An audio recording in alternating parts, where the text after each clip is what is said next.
Yes we are live now. Hello friends, this is Himanshi and welcome to let's learn. Hopefully आप सभी बढ़िया होंगे, मस्त होंगे, जबरदस्त होंगे। सभी को गुड इवनिंग, नमस्कार, राम राम, सत श्री अकाल, अस्सलाम वालेकुम, what are you feel connected with. Start करेंगे आज का सेशन। ये है थर्ड सेशन 30x30 सीरीज का। 2-3 सीरीज हम साथ में चला रहे हैं। एक 30x30 सीरीज है जिसमें सीडीपी के मिक्स्ड 30 क्वेश्चन हम करने वाले हैं, ईवीएस के मिक्स्ड 30 क्वेश्चन हम करने वाले हैं, इंग्लिश, हिंदी, मैथ्स, पेडागोजी के हम करने वाले हैं सेशंस ऐसे मिक्स। तो जहां भी 30x30 दिखे मतलब मिक्स्ड क्वेश्चंस की प्रैक्टिस होगी। और जब हम टॉपिक वाइज की बात कर रहे हैं तो एक दिन टॉपिक वाइज, एक दिन 30x30 ऐसे चल लेंगे।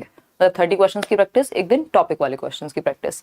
तो होपफुली आप लोगों तक नोटिफिकेशन पहुंच गया होगा। नहीं पहुंचा हो तो अपने दोस्तों को बता दीजिए और लाइक शेयर सब्सक्राइब करके अपना सेशन देखना कीजिए शुरू। इसको आप एक टेस्ट की तरह भी ले सकते हैं। उसका रीज़न क्या है? उसका रीज़न सिंपल है कि आपके सामने पोल आपको साथ साथ मिलेगा, जो आज निशा के सौजन्य से आ रहा है पोल। तो स्टार्ट करते हैं। पीडीएफ आपको एक साथ ही मिल जाएगी, मुझे लग रहा है इस वीकेंड मिल पाएगी। इस वीकेंड में बिल्कुल भी फ्री हो नहीं पाई, उस चक्कर में भी आपकी जो पीडीएफ्स हैं तो शायद कमिंग सैटरडे। यार कमिंग सैटरडे कहीं जाना तो नहीं है ना? क्या डेट है आज? 24। अंग्रेज हो रही हो कतई। 24 को 24 बताती हूँ तो 24। पता नहीं यार, मम्मी आ जाएंगी तो सही रहेगा। बस इतनी जल्दी नहीं आएंगी तो मैं वीकेंड भी बिजी हो सकता है। देखिएगा, लाइक शेयर सब्सक्राइब आप कर चुके होंगे, कर देंगे। करियर बिल पे जाकर के आप बैचेस में एनरोल हो सकते हैं। इसके अलावा अगर मैं बात करूं, पहला क्वेश्चन आपके सामने है। सुंदर सस्ता टिकाऊ सवाल। क्या है question? Which of the following is an example of gross motor skill, यानी कि स्थूल गतिक कौशल का या स्थूल गामक कौशल का उदाहरण है। स्केच बनाना। जीएफ गर्लफ्रेंड से याद रखेंगे, गर्लफ्रेंड नहीं है ये। जीएफ बोले तो gross and fine motor skills. पहले ग्रॉस मोटर स्किल्स आती हैं बच्चे में, बाद में फाइन मोटर स्किल्स आती हैं। ग्रॉस वो जिनमें बड़ी मांसपेशियों का प्रयोग हो, फाइन मोटर वो जिसमें आपकी हाथ और आंखों की मांसपेशियों का, हैंड एंड आई कोऑर्डिनेशन की जरूरत पड़े, है ना। तो फाइन मोटर स्केचिंग में तो हैंड आई कोऑर्डिनेशन, तो ये तो फाइन का उदाहरण हो गया। कितने लोग सही उत्तर दे रहे हैं? 80% लोग सी उत्तर दे रहे हैं। चलिए, होल्डिंग अ नीडल यानी सुई पकड़ना। सुई पकड़ने के लिए हाथों की मसल्स का प्रयोग होगा, है ना। तो कढ़ाई, बुनाई, सिलाई, इन सब के लिए फाइन मोटर स्किल्स, क्योंकि हाथ और आंख की मसल। स्केचिंग में भी हाथ और आंखों की मसल का प्रयोग है। वॉकिंग फास्ट, आप तेज चलें, आप धीमे चलें, आपकी ग्रॉस मोटर स्किल्स का ही प्रयोग ज्यादा होगा। उसका रीजन क्या है? क्योंकि इसमें आपकी लेग मसल्स काम में आएंगी, यानी जो आपकी थाई मसल्स हैं, जो पूरा मतलब वो तो बॉडी की सबसे बड़ी जो आपकी, पता ही है आपको, हड्डी भी है वहां पे, तो बड़ी मांसपेशियों का प्रयोग चलने में होगा। आप तेज चलें, धीरे चलें, दौड़ के चलें, नाचें, गाएं, वॉटेवर। गाने में तो नहीं खैर, बट नाचने में तो जो है वो आपका ग्रॉस मोटर स्किल्स का ही क्या होगा? प्रयोग होगा। तो ये ग्रॉस का उदाहरण हो गई। पुटिंग बीड्स इन अ थ्रेड, यानी धागे में मोती पिरोना। पिरोए कभी? तो वो क्या है? Fine motor skill.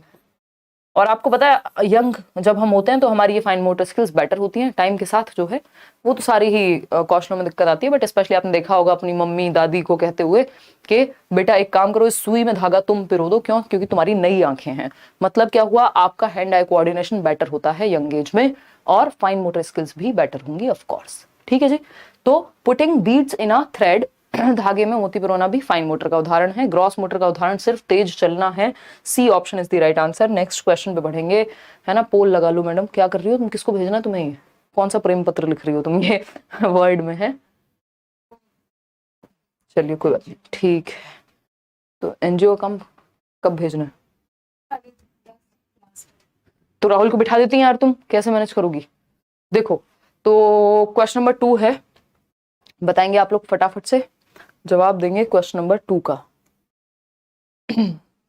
अगर हम बात करें, सी ऑप्शन कह रहे हैं कई लोग, हैं, बताइए एक बार। ये आप लोगों को नहीं सुननी होती हैं ऐसी बातें। देखिए, सी ऑप्शन 51%। प्रॉक्सिमो, हाँ वो दूसरा लैपटॉप लेके साथ में लगी हुई है और एक लैपटॉप पे पोल लगा रही है। तो वो देख के, और मैंने देखा वर्ड खुला हुआ है, तो आजकल मॉडर्न जमाना है, अब लोग ऐसे थोड़ी लिखते हैं प्रेम पत्र, अब टाइप भी कर सकते हैं। देखिए, तो proximo distal principle of development suggest that development proceeds from, यानी विकास का अधोगामी सिद्धांत बताता है कि विकास किस ओर से किस तरफ बढ़ता है, यानी दिशा क्या है विकास की। प्रॉक्सिमो डिस्टल, देखिए प्रिंसिपल ऑफ डायरेक्शन होता है एक, यानी दिशा का सिद्धांत। उसके तहत आता है आपके 2 सिद्धांत आते हैं प्रिंसिपल ऑफ डायरेक्शन के, है ना। दिशा 2 प्रकार की होती है विकास की, प्रॉक्सिमो डिस्टल और दूसरी है सेफेलोकॉर्डल। सेफेल का मतलब ही खोपड़ी है, सर से पैर जाने को सेफेलोकॉर्डल कहेंगे, हेड टू टो। और सेंटर से पेरिफेरी, तो हेड टू टो तो क्या हो गया, सेफेलोकॉर्डल, सिरोध पदोन्मुखी, जबकि हमसे अधोगामी या प्रोक्सिमो डिस्टल पूछा है। बात ठीक है नहीं है, बिल्कुल ठीक है। Centre to extremities, general to specific, अब कहने को तो ये भी सही है, कहने को तो ये भी सही है, बट हमें एग्जैक्टली अगर हमसे पूछा जाएगा कभी भी प्रोक्सिमो डिस्टल, तो हमें पता है सेंटर टू एक्सट्रीमिटीज से बेटर आंसर नहीं हो सकता। केंद्र से बाह्य की ओर, मतलब केंद्र से सीमाओं की ओर। केंद्र क्या है आपकी बॉडी का, आपका हार्ट का डेवलप होना, आपकी रीढ़ की हड्डी, फिर आपका यहाँ पे कंट्रोल आता है शोल्डर्स पे, फिर उसके बाद आपका अपने इन आर्म्स पे कंट्रोल आता है, फिर आपका अपने हाथ पे कंट्रोल आता है, फिर उंगलियों पे कंट्रोल आता है। ये क्या है, सेंटर से बाहर की ओर, बॉडी के सेंटर से बाहर की ओर, इसको प्रोक्सिमो डिस्टल कहते हैं। जब आप सर से पैर की ओर दूसरी दिशा है, तो सर संभालना सीखते हैं, फिर गर्दन, फिर ये वाला पार्ट, फिर पैर, तो खड़े होना सीखते हैं। बेसिकली पहले आप गर्दन संभालना सीखते हैं, बैठना सीखते हैं, फिर आप खड़े होना सीखते हैं। इसका मतलब ऐसे चल रहा है, लॉन्गिट्यूडनल। लॉन्गिट्यूडनल मतलब हेड टू टो, सेफेलोकॉर्डल। तो ये एक नंबर का क्वेश्चन आता ही है, दोनों विकास की दिशा के सिद्धांत के तहत ही आते हैं। C option is the right answer. Question number 3 देखिएगा फटाफट से। अगर हम बात करें क्वेश्चन नंबर 3 की, बताइए। एग्जैक्टली विकास कह रहे हैं, बहुत बढ़िया विकास। मैम यू आर टायर्ड, यार थोड़ा बहुत तो चलता रहता है ना, क्या ही कर सकते हैं। ऊपर से आज हमने अपनी जमानों पुरानी शर्ट पहनी है, स्ट्रगल के दिनों की है? और बहुत स्कूटी चलाई है पहन के, याद है मुझे 2019 में। देखिए, which of the following are secondary agencies of socialisation, यानी सामाजिकरण के गौड़ वाहकों में कौन आएगा, बताइए। पहला ऑप्शन है स्कूल।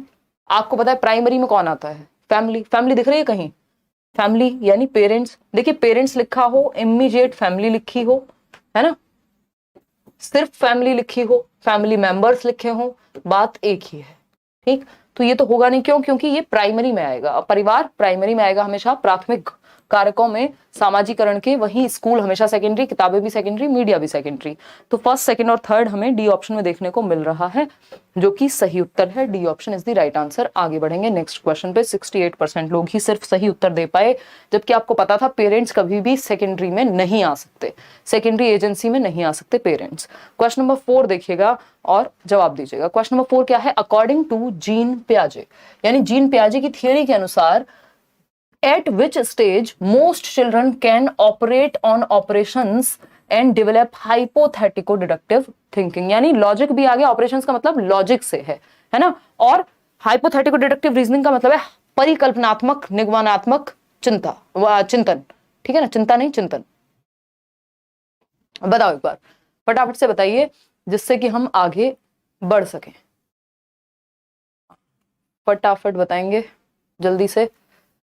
डी ऑप्शन 69% लोग कह रहे हैं। बिल्कुल, जब हाइपोथेटिको डिडक्टिव रीजनिंग की बात आ जाए तो ये पियाजे की थियरी में हम डिस्कस भी कर चुके हैं कि हाइपोथेटिको डिडक्टिव रीजनिंग और एब्स्ट्रैक्ट थॉट, अमूर्त चिंतन, ये दोनों कहाँ आते हैं, ऑपरेशंस मतलब लॉजिक, किसके बारे में, एब्स्ट्रैक्ट चीजों के बारे में। तो D option is the only right answer over here.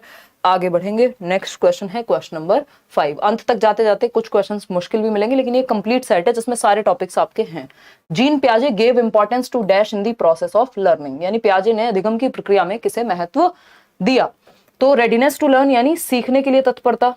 Negative ये हम कर चुके हैं किसी सेट में, मुझे तो याद आ रहा है। फंक्शनल फिक्सनेस होता है एक ही तरीके से किसी काम को करना, ऐसा पियाजे ने नहीं कहा। कॉम्पिटिटिव फीलिंग की बात बिल्कुल नहीं की। नेगेटिव रीइंफोर्समेंट की बात पियाजे करेंगे ही नहीं। रीइंफोर्समेंट, पनिशमेंट, रिवॉर्ड, इन सब की बात पियाजे वाइगोस्की नहीं करते। रेडीनेस टू लर्न, इसका संबंध किससे है, मेच्योरिटी से है, बायोलॉजिकल मेच्योरिटी से है ना, जिसका मतलब होता है जेनेटिक्स से जो हमें समय के साथ रेडीनेस हमारे शरीर में, हमारे दिमाग में आती है। अगर 2 साल के बच्चे को आप कहोगे कि बेटा कोई सामान उठा करके ले आओ, एक बड़ी सी टेबल उठा करके ले आओ, तो उसके लिए वो संभव नहीं है। क्यों, क्योंकि अभी रेडीनेस टू लर्न नहीं आया है, अभी उसकी बॉडी, उसका माइंड मेच्योर नहीं हुआ है, परिपक्व नहीं हुआ है उस चीज के लिए। तो पियाजे कहते हैं भाई एक उम्र में आप 2 से 7 वर्ष में एक सिलेबस पढ़ाते हो, फिर कॉम्प्लेक्स टॉपिक बाद में आते हैं। क्यों, क्योंकि बच्चे के अंदर बायोलॉजिकल मैच्योरिटी भी साथ में आएगी, समय के साथ रेडीनेस आएगी सीखने की।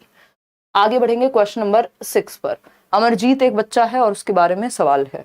अमरजीत क्या कहता है भाई, Amarjeet considers rules as fixed, यानी अमरजीत कंसिडर करता है कि रूल्स क्या हैं, फिक्स्ड हैं, एकदम निश्चित हैं, रूल्स को बदला नहीं जा सकता।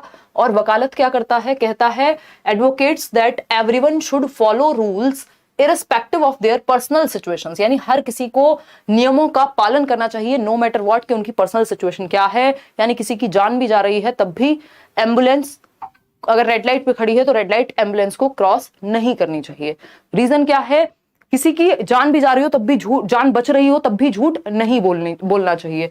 ये क्या हो गया, ये कह रहा है कौन, अमरजीत, के रूल्स का हर हालत में पालन होना चाहिए चाहे कुछ भी हो जाए, पर्सनल सिचुएशन कुछ भी हो। According to Lawrence Kohlberg's theory of moral development, at which stage Amarjeet is at present. भाई किस स्टेज पे है बच्चा, जब रूल्स आर रूल्स, है ना, आपने देखा होगा रूल्स आर रूल्स, तो चाहे आप दोस्त हो कुछ भी हो, नियम तो नियम है, इस समय पे कोई भी फर्क नहीं पड़ता।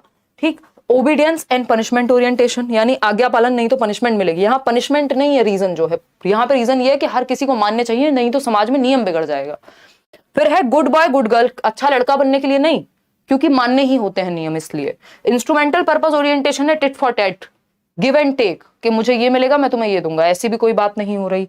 फोर्थ स्टेज है लॉ एंड ऑर्डर ओरिएंटेशन, यानी कानून और व्यवस्था उन्मुखीकरण है ये फोर्थ स्टेज, जहां पे नियम क्या है, लॉज फिक्स्ड होते हैं, और बच्चा जो है स्कूल एज की ही बात हो रही है यहाँ पे, और ये बिल्कुल भी वो इन नियमों को नहीं मानता। फॉर एग्जाम्पल मैं आपको एग्जाम्पल देती हूँ, अभी मेरी बात भी हो रही थी, मैंने एक ब्लॉग भी डाला हुआ है ना शादी का, हिमांशु सिंह, मतलब मेरी शादी का नहीं, मेरी एक फ्रेंड है पुरानी बुलंदशहर की, उसकी शादी का, तो अभी मेरी बात हो रही थी मीनल से थोड़ी देर पहले तो मुझे याद आ गया एग्जाम्पल। तो वो स्कूल में अनुशासन प्रमुख, तो शायद मैं थी, अब पता नहीं क्लास का कुछ तो था, कोई तो वो प्रमुख थी, हमारे यहाँ वो विद्या मंदिर टाइप के स्कूल होते हैं ना, बुलंदशहर में है, तो वहां वो हुआ करती थी और हम लोग लाइन में, तो मेरे साथ होता था, मैं 2 चोटी नहीं बना के जाती थी, तो इस तरह का कुछ तो था, या पता नहीं कोई तो हेयर बैंड लगाने वाली बात, तब तो इतने बाल बड़े ही नहीं थे, तो वो अब अच्छी फ्रेंड थी मेरी, बेस्ट फ्रेंड थी उस समय पे, तो अब उसका ये रहता था, वो मेरे को भी नहीं छोड़ती थी, कह रही यार रूल्स तो रूल्स होते हैं मानसी, रूल्स आर रूल्स, ये वो, क्योंकि स्कूल वाली बात है, स्कूल में क्या करते हैं बच्चे, भाई नियम है, चाहे दोस्त हो कोई और हो, मानेंगे नहीं, और वही चीज अगर कॉलेज में हो रही होती तो चल जाता मामला। तो वहां की मॉरल रीजनिंग उस समय की डिफरेंट होती है, बाद की डिफरेंट। ठीक, तो वो स्कूल वाले बच्चे इस स्टेज पे पाए जाएंगे, अभी हम आएंगे समझेंगे कहानी है क्या। जबकि ऐसा हो सकता है किसी दिन कोई समस्या हो इसलिए ना लगा पाया हो कोई, ये तो मैं खैर आपको मजाक वाला एग्जांपल दे रही थी, बट सच में किसी के साथ कोई समस्या हो सकती है इसलिए उस दिन लेट आया हो, बट आप क्या कहेंगे, नहीं पनिशमेंट तो मिलेगी। तो वो लॉ एंड ऑर्डर वाली स्टेज हो गई। अगर हम बात करते हैं यहाँ पे, इनके 6 स्टेजेस दिए हैं कोहलबर्ग ने, कल हम कोहलबर्ग का टॉपिक करने भी वाले हैं, और 3 लेवल्स दिए हैं। टोटल नंबर ऑफ स्टेजेस जो हैं वो 6 स्टेजेस हैं, 6 चरण हैं और 3 स्तर हैं। ठीक है बात। अगर हम बात करें यहाँ पर तो अवॉइडिंग पनिशमेंट पहला है, जिसमें आप पनिशमेंट से बचना चाहते हैं, प्री कन्वेंशनल लेवल पे टिट फॉर टैट है, ये 3 से 7 वर्ष के बच्चे के लिए जनरली, यानी चाइल्डहुड, अर्ली चाइल्डहुड वाला स्टेज हो गया। फिर जो लेटर चाइल्डहुड वाला स्टेज है वो गुड बॉय और लॉ एंड ऑर्डर, जिसकी हम अभी बात कर रहे थे, यही है वो लेटर चाइल्डहुड वाला, या इवन टीन एज तक भी हम इसी में आते हैं क्योंकि स्कूल में हम यही होते हैं। फिर एडल्टहुड में आता है आपका पोस्ट कन्वेंशनल। ठीक है, खैर इस पे चर्चा हम कल स्पेशली करेंगे जब इस थियरी को डिस्कस करेंगे। आगे बढ़ेंगे, क्वेश्चन नंबर देखिएगा 7। क्वेश्चन नंबर क्या है 7, और समझते हैं कहानी है क्या। देखिएगा क्वेश्चन नंबर 7, कोई कह रहा है आज मैंने दिन में आपकी फ्रेंड का शादी वाला व्लॉग देखा है, बहुत बढ़िया मीनू, देखिए एक बार। तो मैं तो उससे मजे ले रही थी, मैंने कहा उसके हस्बैंड जो है एसबीआई में डिप्टी मैनेजर हैं, एक काम करो यार 2000 के नोट बदलवा दो तो वो इस बहाने बात हो गई, बखैती कर रहे थे, मतलब ये तो खैर टॉपिक नहीं था। तो देखिए एक बार, अगर हम बात करते हैं तो क्वेश्चन नंबर 7 देखिए, during a group work in class Ram finds his students struggling to solve a given question. यानी कि एक ग्रुप वर्क हो रहा है क्लास में, यानी ग्रुप में बैठ करके बच्चे जो हैं काम कर रहे हैं कुछ, और in order to scaffold them Ram should, यानी उनको मदद करनी है अगर, तो क्या करना चाहिए राम को, बताइए एक बार। आज क्लास में ज्यादा ही मस्ती हो रही है, निशा जिस दिन आती है उस दिन मस्ती भरपूर होती है, देखिएगा एक बार। तो कक्षा में समूह कार्य के दौरान रमेश का राम बना दिया मैंने उधर, देखा कि उसके विद्यार्थी दिए गए प्रश्न का हल ढूंढने में जूझ रहे हैं, स्ट्रगल कर रहे हैं। विद्यार्थियों के सहयोग के लिए रमेश को क्या करना चाहिए, खुद से प्रॉब्लम को सॉल्व कर देना चाहिए, बताइए एक बार क्या करना चाहिए। सी ऑप्शन, हाँ आप बहुत बढ़िया अलका यादव, धन्यवाद। बहुत खूब में, हाँ तो ऐसी तो बातें करते हैं ना, नॉर्मल लोग ऐसी तो बात करते हैं कि नहीं दोस्तों में बात हो रही है कि अरे यार ये करा दो, है। देखिए फटाफट से आंसर करो। नहीं वो तो निशा ने शादी नहीं की, नहीं तो कुछ काम तो ये भी कर ही देती। क्या मतलब लड़कियां शादी के बिना कुछ काम नहीं कर सकती? देखो एक बार, बहुत बकैती हो रही है आज। क्या क्या? इनसे भी मंगा लें, अच्छा ये भी सही है। क्वेश्चन नंबर 7 देखो एक बार, अगर हम बात करते हैं सी ऑप्शन की, 92% लोग देखते हैं। Tell them to copy the answer, नहीं कॉपी करके तो कोई फायदा नहीं होने वाला, सीखेंगे क्या। Ask them to withdraw given assignment and move on to next task, यानी कि ये वाला काम छोड़ दो किसी और पे जाओ, फिर छोड़ते ही रहेंगे बच्चे जीवन भर, जहां भी स्ट्रगल करेंगे वो काम छोड़ देंगे। फिर आता है C option, give cues and hints relevant to the problem, यानी आपको क्या है, प्रश्न से संबंधित संकेत देने चाहिए, हिंट देनी चाहिए, हेल्प कर देनी चाहिए जहां बच्चा अटके। ठीक है, क्लियर है बात? कोई कह रहा है हम चेंज करा देंगे आपके 2000 की नोट, अरे मजाक कर रहे हो यार, इसलिए थोड़ी ना बात हो रही थी। Complicate the question by ambiguous instructions, यानी अस्पष्ट निर्देश द्वारा प्रश्न को जटिल बना देंगे और कॉम्प्लेक्स कर देंगे। नहीं यार ऐसे नहीं करते। धन्यवाद आपकी मानसी हमारे 2000 के नोट चेंज कराने के लिए, बट वो इतने नहीं है, हो जाएंगे देखिएगा। To enhance students cognitive development, Lev Vygotsky advocated for, यानी कि विद्यार्थियों के संज्ञानात्मक विकास के संवर्धन के लिए लेव वाइगोस्की ने किसके कार्यान्वयन की अनुशंसा की है, यानी वाइगोस्की किसको महत्व देते हैं। अगर हम बात करें किसकी, संज्ञानात्मक विकास की, तो आपको पता है सोसाइटी, कल्चर, लैंग्वेज, इनमें से कुछ होगा। वाइगोस्की बच्चे को पैसे कभी नहीं रखेंगे, रट्टा कभी नहीं लगवाएंगे, सोशल आइसोलेशन नहीं। अब कई लोग जल्दी में पढ़ के, सोशल पढ़ के वो लगा देंगे टिक कि सोसाइटी, कल्चर और लैंग्वेज बताया था, आगे भी पढ़ लेना है। सोशल आइसोलेशन लिखा है, पृथकीकरण, यानी बच्चे को अलग थलग कर दो, उसको अकेला कर दो, ये तो उल्टी बात हो गई। ठीक है जी। तो यूज ऑफ कल्चरल टूल्स, यानी सांस्कृतिक उपकरणों का प्रयोग करना, जो भी संस्कृति में चीजें चलती आ रही हैं उनको सीखना। ठीक है, हाँ दूसरे वाले में हमको दिखाएंगे, कोई बात नहीं। नेक्स्ट क्वेश्चन पे आते हैं, क्वेश्चन नंबर है 9। क्वेश्चन नंबर 9 है, देखिएगा क्वेश्चन नंबर 9 क्या कहता है, progressive education places dash at the centre of teaching learning process, यानी प्रगतिशील शिक्षा शिक्षण अधिगम प्रक्रिया के केंद्र में किसे स्थान देती है। प्रोग्रेसिव एजुकेशन यानी बेहतर, प्रोग्रेस की तरफ, चाइल्ड सेंटर्ड एजुकेशन जिसको हम कहते हैं, किसने, जॉन डीवी जिनको हम कह रहे हैं, लैब स्कूल्स खोले थे, पूरी कहानी मैंने आपको कई बार बता दी है। अब तो ये बच्चे को सेंटर में रखेंगे, बच्चा और पेरेंट्स, बच्चा और टीचर दोनों एक्टिव रहेंगे, ये सारी बातें होती हैं। ठीक है आयुष्मान, नाम ले लिया आपका, बताओ एक बार। कोई कह रहा 10,000 लोग लाइक नहीं किए हैं, क्या क्या क्या क्या? हाँ भाई लाइक शेयर कर दो, भूल गए हो आप लोग, 13,500 लोग हम जुड़े हुए हैं, सिर्फ 4,000 लोगों ने लाइक किया। ऐसे नहीं करते हैं, आपके 2000 के नोट नहीं बदले जाएंगे अगर आप ऐसे करेंगे तो। देखिएगा एक बार, अगर हम बात करें स्टूडेंट्स की, बिल्कुल कहाँ बच्चा होगा सेंटर में, हमेशा ध्यान रखिएगा, ये क्वेश्चन बहुत बार आ चुका है और कई तरीके से पूछा जा चुका है। आपको सेंटर में बच्चे को रखना है ना पेरेंट्स, ना टीचर्स, ना एग्जाम्स, क्योंकि बच्चे के लिए है पूरी व्यवस्था। चाइल्ड सेंटर्ड का मतलब ये है कि बच्चा सेंटर में है। क्या है, बच्चा सेंटर में है। तो A option is the right answer over here. आगे बढ़ेंगे नेक्स्ट क्वेश्चन पे, क्वेश्चन नंबर 10 देखिएगा, समझते हैं कहानी है क्या, फटाफट से बताइए। क्वेश्चन नंबर 10, हाँ दीपिका पांडे नाम तो ले लिया, अब यहाँ पढ़ाई करो, चलो फटाफट से बताओ। अच्छा अंशुमन, मेरा नाम नहीं लेते, मौली, ठीक है। चलिए ए ऑप्शन कह रहे हैं कई लोग, समझते हैं। Ahmed wants to become, Ahmed एक बच्चा है, wants to become a psychotherapist, यानी काउंसलर बनना चाहता है, जिसका मतलब थेरेपिस्ट बनना चाहता है, परामर्शदाता बनना चाहता है ना। As per Howard Gardner's theory of multiple intelligences, his teacher should provide opportunities to enhance his dash. ये मैंने एग्जाम्पल आपको दिया हुआ है, जब भी हम हार्वर्ड गार्डनर करते हैं मैं थेरेपिस्ट का एग्जाम्पल भी लगभग हर बार देती हूँ। तो एक बच्चा है अहमद, जिसको बड़े होकर के साइकोलॉजिस्ट बनना है या साइकोथेरेपिस्ट बनना है, साइको एनालिस्ट बनना है ना। साइकियाट्रिस्ट की बात नहीं हो रही है यहाँ, क्योंकि वो लोग दवाई देने वाले काम को ज्यादा करते हैं। तो यहाँ पे क्या है, उनके केस में इस प्रकार की बुद्धि को थोड़ा कम भी चल जाएगा। लेकिन कौन से प्रकार की बुद्धि चाहिए, यदि आपको लोगों के साथ डील करना है। साइकोथेरेपिस्ट क्या करता है, डील करता है। एक से एक खतरनाक इंसान उसके सामने आ सकता है, जो शायद आसानी से खुले ना कहीं, यानी अपनी बात को शेयर ना करे। उसको अलग अलग लोगों को समझना पड़ेगा, खुद को भी समझना पड़ेगा ऑफ कोर्स, बट लोगों को समझने की जो स्किल है वो ज्यादा चाहिए या वो इंटेलिजेंस ज्यादा चाहिए। तो लोगों को समझने की इंटेलिजेंस कौन सी होती है? इंटरपर्सनल इंटेलिजेंस कहलाती है, अंतर्वैयक्तिक बुद्धि।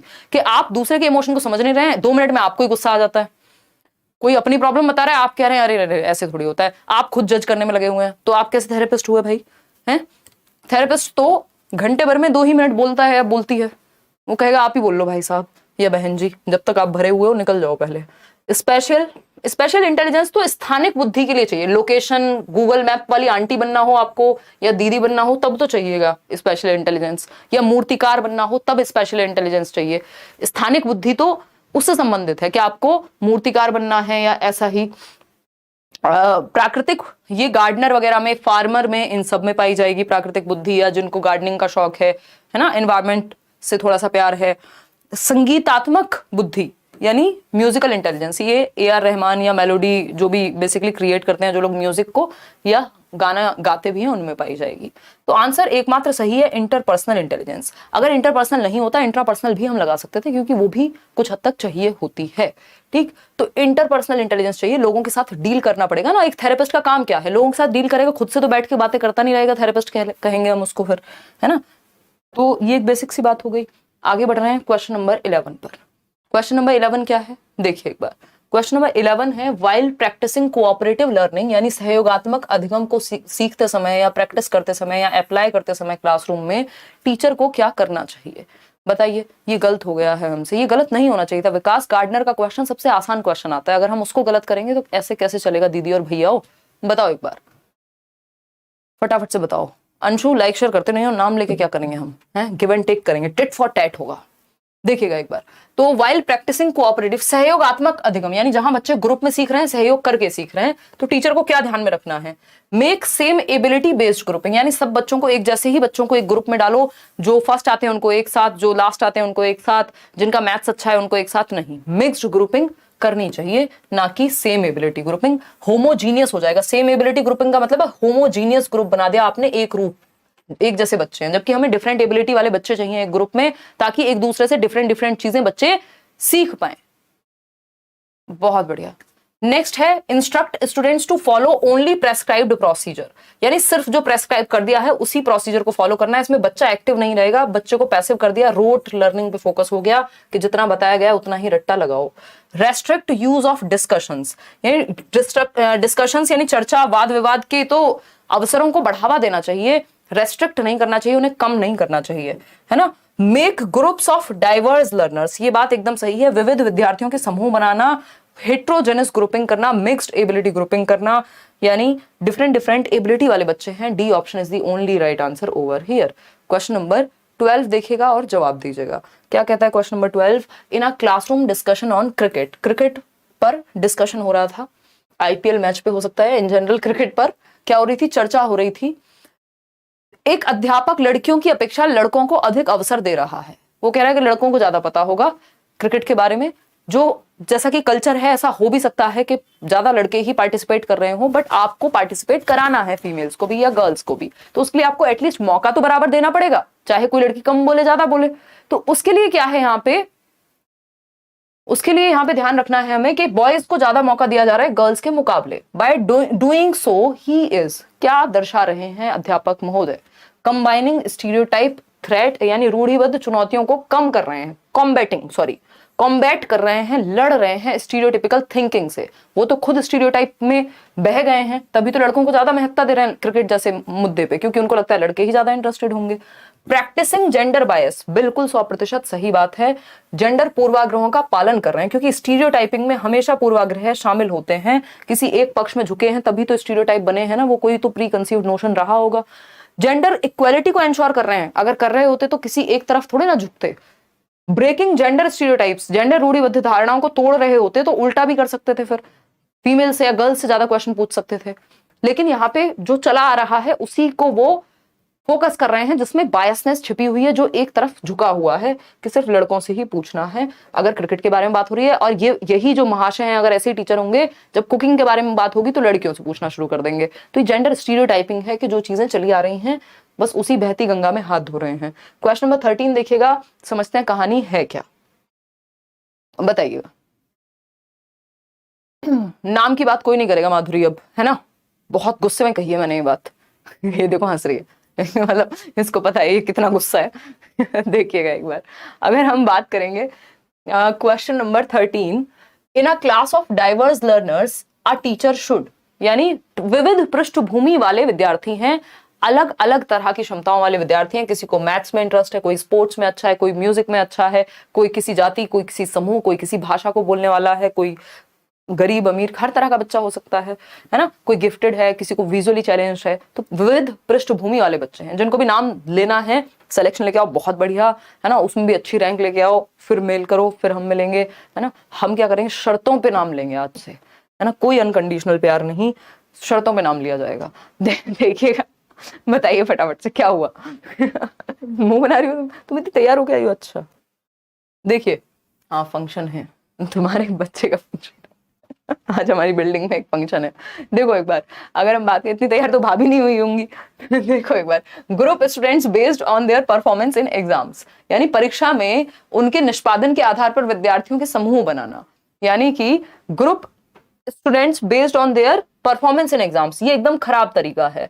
ये फिर आप एबिलिटी ग्रुपिंग करने लग गए कि फर्स्ट आने वालों को एक साथ, 33% वालों को एक साथ। फिर आता है B option, set and maintain expectations of success from all, यानी कि आप क्या करेंगे, सभी से सफलता की अपेक्षाएं करनी एवं बनाए रखनी। मतलब क्या हुआ कि आप एक्सपेक्टेशन सेट करेंगे कि भाई तुम अच्छा करोगे, फलाने बच्चे जो भी नाम है ABCD, है ना, तुम अच्छा करोगे, तुम इस चीज में अच्छा कर सकते हो, और उन एक्सपेक्टेशंस को, हर किसी बच्चे से आप सक्सेस की एक्सपेक्टेशन रख रहे हो कि वो किसी ना किसी क्षेत्र में अच्छा करेगा, तो आप एक अच्छे विद्यार्थी, एक अच्छे टीचर हुए, क्योंकि हर बच्चा अच्छा कर सकता है, हर एक बच्चे में अच्छा करने की क्षमता है, सक्सेसफुल होने की क्षमता है, आपको बस पहचानना है कि वो किस क्षेत्र में अच्छा करेगा। ठीक है ना, बहुत बढ़िया अंशु। तो डिवाइड स्टूडेंट्स, डिवाइड करने का काम तो आपका है ही नहीं, आप कोई वो थोड़ी है, कौन थे वो मैकॉले टाइप के लोग जो ये कहते थे इनको अंग्रेज सिर्फ ये ब्लड से बनेंगे, ये वो कुछ तो कोई तो डायलॉग था ना, रहने दो, तुम्हारे जी के हाथ में आ चुकी है निकल के, मैकॉले ही था शायद। देखिए, अगर हम बात करते हैं D option, practise standardised curriculum and method of assessment, यानी कि मानकीकृत पाठ्यचर्या, नहीं डिफरेंशिएटेड पाठ्यचर्या है, स्टैंडर्डाइज्ड मतलब सबके लिए एक जैसी, जबकि हमें डिफरेंट डिफरेंट रखनी है हर बच्चे की नीड को ध्यान में रखते हुए। तो आप एक्सपेक्टेशन सबसे रखेंगे, ऐसा नहीं है कि किसी से कम एक्सपेक्टेशन, किसी से ज्यादा, और हर किसी को आगे बढ़ाने की बात करेंगे। B option is the right answer over here. Question number 14 देखिएगा, जवाब दीजिएगा फटाफट से, बताइए फटाफट। सीटेट पहली बार देने जा रहे हैं, क्या तैयारी करें? श्वेता एक वीडियो में अलग से बताया अभी कुछ दिन पहले। पहली बात है टेस्ट, प्लीज बताएं जो पहली बात है, क्या कहना क्या चाहते हो, मैं नहीं समझ पा रही हूँ, कुछ ऐसा बताया करो जो अमानत शेख होगा। चलिए खैर, फटाफट से जवाब दीजिए, और इतने जो लोग भूल गए हैं लाइक शेयर करना, जिनकी इच्छाएं नहीं है वो भी लाइक शेयर करिए, तभी नंबर अच्छे आते हैं यहाँ पे।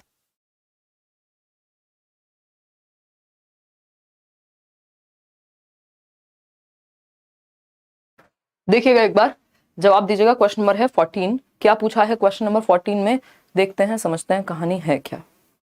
क्वेश्चन नंबर 14 कहता है फॉर्मेटिव असेसमेंट, एक होता है सबमेटिव असेसमेंट, जिसको हम कौन सा आकलन कहते हैं, सबमेटिव असेसमेंट को हम योगात्मक आकलन कहते हैं, जो हमारा किसके लिए होता है, ऐसे टाइप, जिसको हम कह रहे हैं कि जो जजमेंट के लिए होता है। रचनात्मक आकलन आपका किसके लिए, फीडबैक के लिए होता है ना, कि आपसे FA में कोई टेस्ट ले लिया, कोई एक्टिविटी करा ली, only at the beginning of the session, यानी सिर्फ शुरुआत में होगा, throughout the session for all students, पूरे सेशन के पूरे सत्र के दौरान होता रहेगा। आपको पता है FA1 FA2 FA3 FA4 पूरे सेशन के दौरान होते रहते हैं।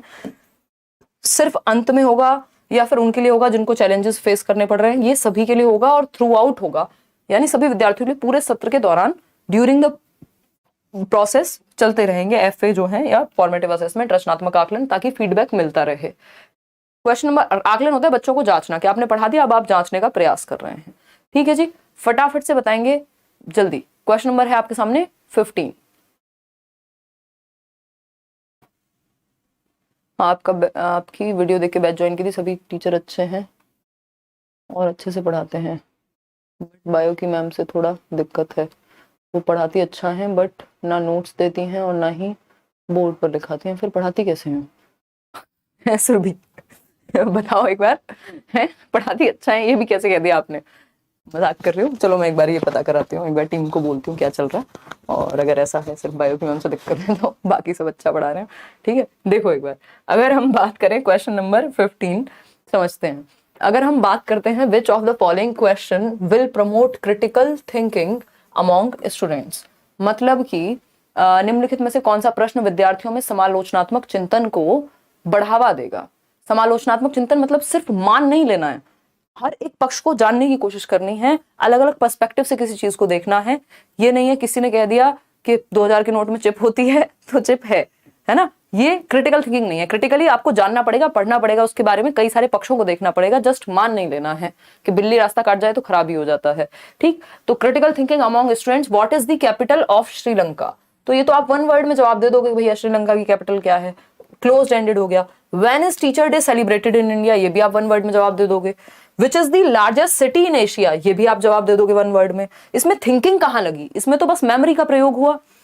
डी ऑप्शन है, how would you resolve water crisis in your city, ये बात एकदम सही है कि आप अपने शहर में पानी की कमी की जो समस्या है उसको कैसे सुलझाएंगे। इस पे बच्चों को अलग अलग दिशाओं में सोचना पड़ेगा। जब हमें अलग अलग दिशाओं में सोचना पड़े, हमारे लिए चीजें डिफिकल्ट हो, तो वो क्रिटिकल थिंकिंग है कि हम हर एक पक्ष के बारे में सोच रहे हैं, एनालाइज कर रहे हैं, रिफ्लेक्ट कर रहे हैं, फिर कंक्लूजन पे आ रहे हैं। तो थिंकिंग तो इसी में है, बाकी सब में तो मेमोरी का प्रयोग है। D option is the right answer. Question number 16 देखिए, इंक्लूजन पे क्वेश्चन है। कॉन्सेप्ट ऑफ इंक्लूजन यानी समावेशन का जो कॉन्सेप्ट है या अवधारणा है, उसके हेतु किसकी आवश्यकता है, यानी हम कैसे समावेशन कर सकते हैं बच्चे का।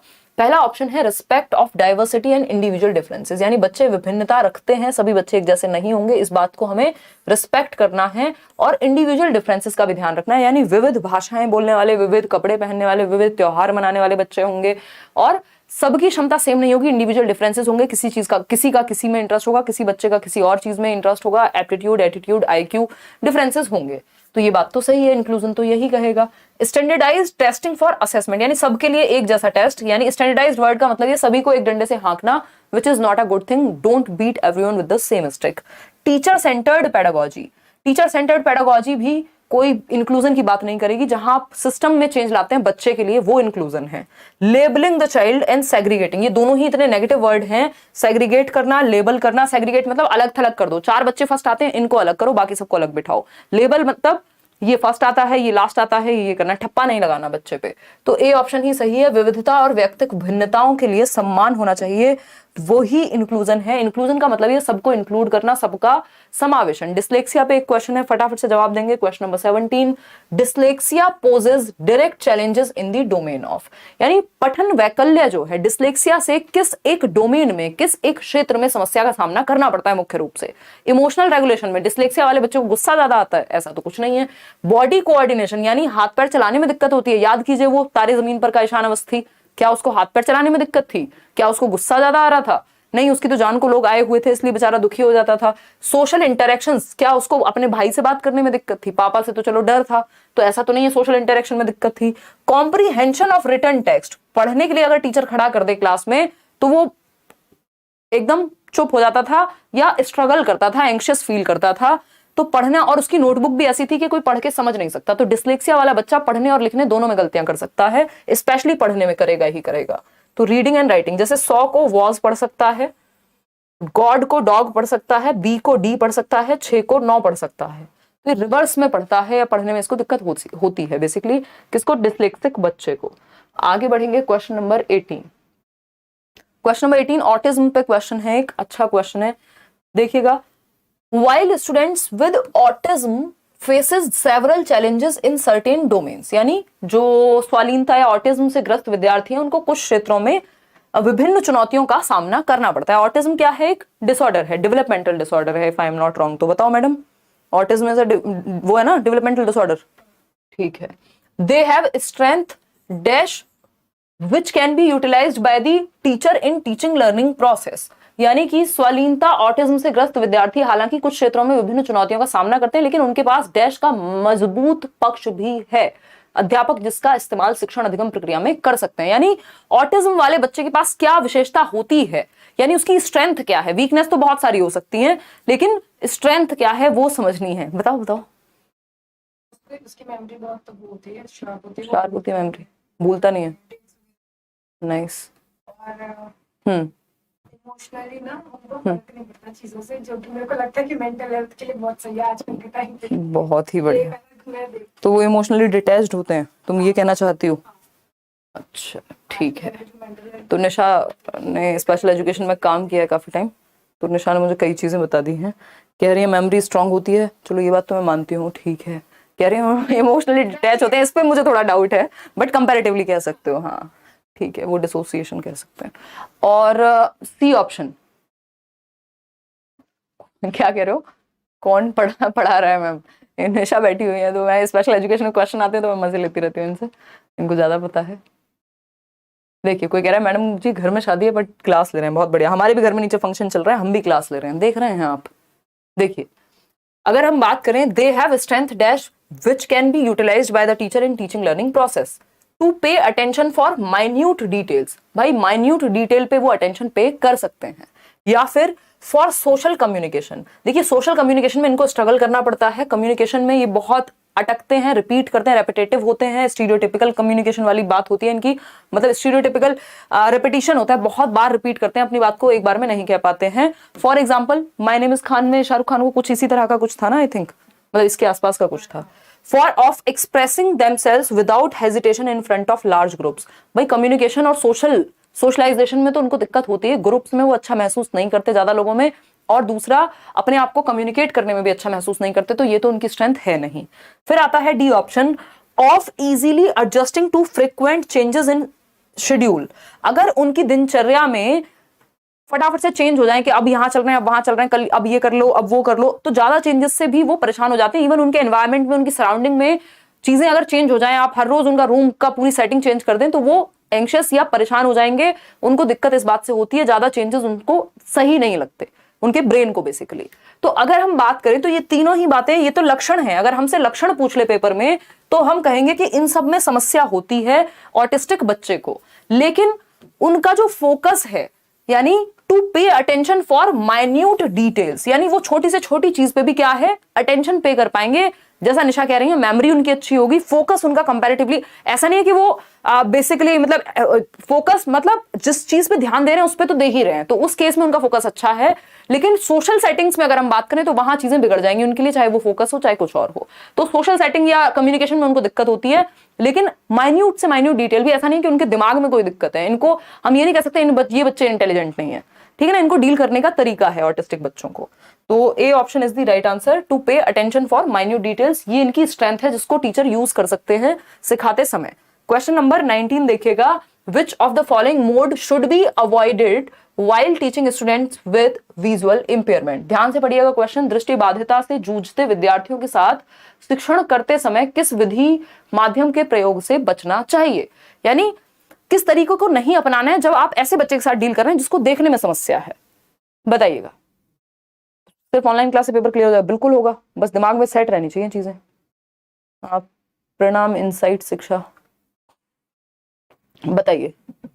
निशा मैम को भी सामने लाओ, लाएंगे लाएंगे। हिमांशी, हिंदी और इंग्लिश पेडागोजी के एमसीक्यू भी करवाओगे ना? छत्तीसगढ़ में भी टीचर का एग्जाम है 10 जून को, ठीक है करा देंगे, डोंट वरी, कराएंगे। देखिए D option is the right answer, ऐसा कह रहे हैं 54% लोग। चलिए समझते हैं क्या अवॉइड करना चाहिए। वर्बली एक्सप्लेन कर दो, हाँ बच्चे को देखने में दिक्कत है, सुनने में तो नहीं है, तो कर सकते हैं वर्बली, ऑडिटरी तरीके से सिखा सकते हैं, सही है ये तो।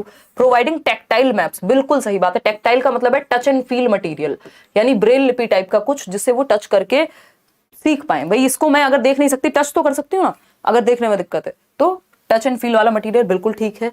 Allowing use of assistive devices, आजकल बहुत सारे उपकरण आ गए हैं जो मान लीजिए जो मैं यहाँ लिख रही हूँ या गूगल पे भी कुछ आ रहा है तो उस चीज को पढ़ के सुना देंगे। वो मैसेज भी अगर आया है तो उसको पढ़ के सुना सकते हैं आपके फोन में। आज के समय पे वो असिस्टिव टेक्नोलॉजी है कि जो देख नहीं सकता उसके लिए वो मैसेज रीड कर दिया जाएगा एक गूगल असिस्टेंट या किसी के भी द्वारा या सिरी वगैरह के द्वारा, ठीक है ना, इनबिल्ट है। हाँ इनबिल्ट है, वो मेरा फोन मुझे दुखी तो करता है, एयरपोर्ट्स लगा के वो अपने आप बोलना शुरू कर देता है। वो एक मैसेज आया होगा कोई, वो भी दुनिया का कोई वैसे वाला एकदम बैंक वैंक टाइप का, तो वो मैंने ऑन किया हुआ है, उस चक्कर में वो मुझे पूरा मैसेज सुनाता है, फिर एक एक शब्द जो लिखा होगा मैसेज में। लेकिन वो उन लोगों के लिए क्या है, हेल्पफुल है जिनको देखने में समस्या है। ठीक, फिर आया D option, using written test to assess learning, यानी कि अधिगम के आकलन के लिए लिखित परीक्षण लेना। ये खराब तरीका है भाई। जिस बच्चे को रिटन टेस्ट क्यों लोगे, जिसको देखने में दिक्कत है उसको लिखने में भी होगी या उसको पढ़ने में भी होगी, तो ये फिर प्रॉब्लमेटिक है कि आप रिटन टेस्ट की बजाय बाकी के 3 तरीके यूज करें, तो हम अवॉइड करेंगे रिटन टेस्ट को। तो D option is the right answer. Question number 20 देखिए, इसके बाद 10 सवाल और हैं आपके। विच of the following is not a characteristic, not लिखा हुआ है क्वेश्चन में, ध्यान से जवाब देंगे। Characteristic of students with giftedness, giftedness क्या होता है भाई? प्रतिभाशाली विद्यार्थियों के बारे में कौन सी बात सही नहीं है? प्रतिभाशाली किसको कहेंगे? जिसमें कोई प्रतिभा है, जिसकी बुद्धि का स्तर बेटर है दूसरों से, जो गिफ्टेड है किसी भी एक क्षेत्र में, ठीक है ना? ठीक है जी, ओम प्रकाश भैया को ऑल द बेस्ट कहिए। फिर रजत, देखिए तो अगर हम बात करते हैं यहाँ अबव एवरेज इंटेलिजेंस लेवल, ये तो पॉजिटिव है। नॉट क्यों है? ये तो सही बात है। गिफ्टेड तभी तो है जिसका आईक्यू लेवल नॉर्मल से ज्यादा है। हायर ऑर्डर प्रॉब्लम सॉल्विंग या हायर ऑर्डर थिंकिंग स्किल्स होती है इनमें, हॉट्स जिसको बोलते हैं, बिल्कुल सही बात है, नॉर्मल से ज्यादा लेवल पे सोच पाएंगे। High motivation to master skills, बिल्कुल, जो रेंजोली हैं वो कहते हैं हाई कमिटमेंट। एसीसी में बताती हूँ ना, हाई एबिलिटी यानी क्षमता ज्यादा है, हाई कमिटमेंट, कमिटमेंट ज्यादा है, तब तक तोड़ेंगे नहीं, तब तक छोड़ेंगे नहीं, तो मोटिवेशन ज्यादा है। और तीसरा क्या है आपका, बताओ एक बार फटाफट से? क्रिएटिविटी, हाई क्रिएटिविटी, यानी कुछ नया करने की क्षमता भी इनके अंदर होती है। लेकिन स्लो नहीं होते ये प्रोसेस इंफॉर्मेशन में, बल्कि इनको जरूरत से ज्यादा जल्दी समझ में आ जाती हैं चीजें, या जल्दी से ग्रहण कर लेते हैं किसी भी चीज को, फटाफट से सीख लेते हैं। ये बोर्ड महसूस करेंगे यदि इनको चैलेंजिंग टास्क नहीं दिए जाएंगे। तो ये विशेषता नहीं है गिफ्टेड बच्चे की, ये स्लो लर्नर की विशेषता हो सकती है कि वो धीमे सीखता है, लेकिन गिफ्टेड बच्चा तेज सीखेगा। तो D option is the right answer. यही गलत है और यही सही है क्योंकि पूछा ही गलत है। क्वेश्चन नंबर 21 देखिएगा, फटाफट से 2 डैश लगे हुए हैं, इसमें आप लोग आसान क्वेश्चन भी गलत कर देते हैं जहां पे 2 फिल इन द ब्लैंक होते हैं। A teacher should motivate students to form dash view of ability and should consider learning as dash process, यानी कि एक अध्यापक को विद्यार्थी को योग्यता के डैश परिपेक्ष और अधिगम को डैश प्रक्रिया मानने के लिए प्रोत्साहित करना चाहिए। तो किस चीज के लिए मोटिवेट करना चाहिए? कि जो एबिलिटी है उसको कैसे देखे, क्षमता को कैसे देखे विद्यार्थी, इंक्रीमेंटल होती है। ये क्वेश्चन भी कई बार पूछा जा चुका है, ऑफलाइन में भी आता था, अब ऑनलाइन पेपर में भी आता है, ठीक है ना? तो अगर हम बात करें वृद्धि बोधक होती है क्षमता, यानी इंक्रीमेंटल होती है। हाँ, आप क्षमता को बढ़ा सकते हैं यदि आप उस पर काम करें तो। और लर्निंग क्या है? एक एक्टिव प्रोसेस है यहाँ, यानी बच्चा सक्रिय होकर के सीख सकता है। और अगर हम यहाँ बात करें तो एबिलिटी क्या है? इंक्रीमेंटल है, फिक्स्ड नहीं है कि बस जिसमें क्षमता है उसमें है, हम में हो ही नहीं सकती, मेहनत तो करो, है ना? एंटिटी यानी अस्तित्व बोधक है और एक निष्क्रिय, पैसिव नहीं हो सकती लर्निंग प्रोसेस, इसको एकदम हटाना है बिल्कुल। एक टीचर को पैसिव बनानी भी नहीं चाहिए, और एक ऐसी एंटिटी नहीं है जो फिक्स्ड है, ठीक है? इंक्रीमेंटल है बट पैसिव है, पैसिव नहीं हो सकती, निष्क्रिय नहीं हो सकती। ये वाला ऑप्शन सही था, आगे वाला गलत है। एक ऐसी फिक्स्ड एंटिटी है और एक्टिव है, फिक्स्ड नहीं है। एक एंटिटी नहीं है जो एबिलिटी है कि बस फिक्स हो गई, इतनी ही मिली है, इसको आप काम नहीं कर सकते। भाई इंसान चाहे तो खुद पे क्यों नहीं काम कर सकता, है ना? तो अस्तित्व बोधक ना होकर के वृद्धि बोधक है, यानी कि एक इंक्रीमेंट संभव है। लर्निंग जो है या एबिलिटी जो है आपकी, वो इंप्रूव हो सकती है आपकी जब आप खुद पे काम करते हैं, मेहनत करते हैं, समझते हैं चीजों को, दिमाग से यूज करते हैं इस दिमाग का। क्योंकि ज्यादा से ज्यादा भी यूज करें तो कितना 5-6% ही लोग मैक्सिमम ब्रेन का यूज कर पाए हैं। तो अगर आप ज्यादा यूज कर रहे हैं उस चीज का, तो वो चीज बेटर हो जाएगी, जो आपका ब्रेन है, एबिलिटी है, वो निखर जाएगी, इंप्रूव हो जाएगी। क्लियर है ना बात तृप्ति? बहुत बढ़िया। तो A option is the right answer over here. आगे बढ़ेंगे क्वेश्चन नंबर 22 पे। क्या कहता है ये क्वेश्चन नंबर 22? कहता है, अच्छा आज का जो सेट है वो है 3 फरवरी इवनिंग का, यानी पेपर 2 है ये। तो पेपर 1 वाले खुश हो जाएं कि वो पेपर 2 का भी क्वेश्चन आराम से सॉल्व कर पा रहे हैं, जबकि दोनों का लेवल सेम ही रहता है। बस आपको क्या करते रहना है, टॉपिक सारे पता होने चाहिए, टॉपिक सेम है ना? और हद से हद कहीं कोई क्वेश्चन में फंसे तो 11 से 14 वर्ष के बच्चे को इमेजिन कर लेना है जब पेपर 2 सॉल्व कर रहे हो, अदरवाइज इससे भी फर्क पड़ता नहीं है, क्वेश्चन में आप फंसेंगे नहीं। Students are likely to experience dash when the activity is not valued by them, यानी यदि गतिविधि को महत्व ही नहीं दिया जा रहा, यानी आप ड्राइंग कर रहे हैं और उसको महत्व ही नहीं दिया जा रहा, ठीक? तो विद्यार्थी द्वारा किसका अनुभव करने की संभावना है? क्यूरियोसिटी महसूस करेगा वो। भाई अगर मुझे डांस में इंटरेस्ट है और मेरे घर वाले कहते हैं क्या डांस करते रहते हो, ये भी कोई चीज है? क्या पेंटिंग में लगे रहते हो, ये भी कोई चीज है? तो मतलब महत्व ही नहीं दिया जा रहा जो मैं कर रही हूं उस चीज को, टीचर के द्वारा या पेरेंट्स के द्वारा, किसी के भी द्वारा। तो इससे क्यूरियोसिटी बढ़ती है, जिज्ञासा बढ़ती है। जिज्ञासा नहीं, इससे हताशा आती है। एक्साइटमेंट आएगा जी नहीं, जॉय आएगा नहीं, बोर्डम, क्योंकि इस तरफ कोई ध्यान ही नहीं दे रहा। D option. एंजाइटी भी आ सकती है एट टाइम्स। आगे बढ़ेंगे, कुछ बच्चे होंगे जो जिद्दी होंगे, जो कहेंगे ठीक है तुम अपना कहते रहो, मैं अपना करता रहता हूँ। क्वेश्चन नंबर 23 देखिए, Richa a school teacher wants to promote conceptual understanding. Richa एक स्कूल टीचर हैं जो अपने बच्चों में संप्रत्यात्मक समझ को बढ़ावा देना चाहती हैं, अवधारणात्मक समझ को बढ़ावा देना चाहती हैं।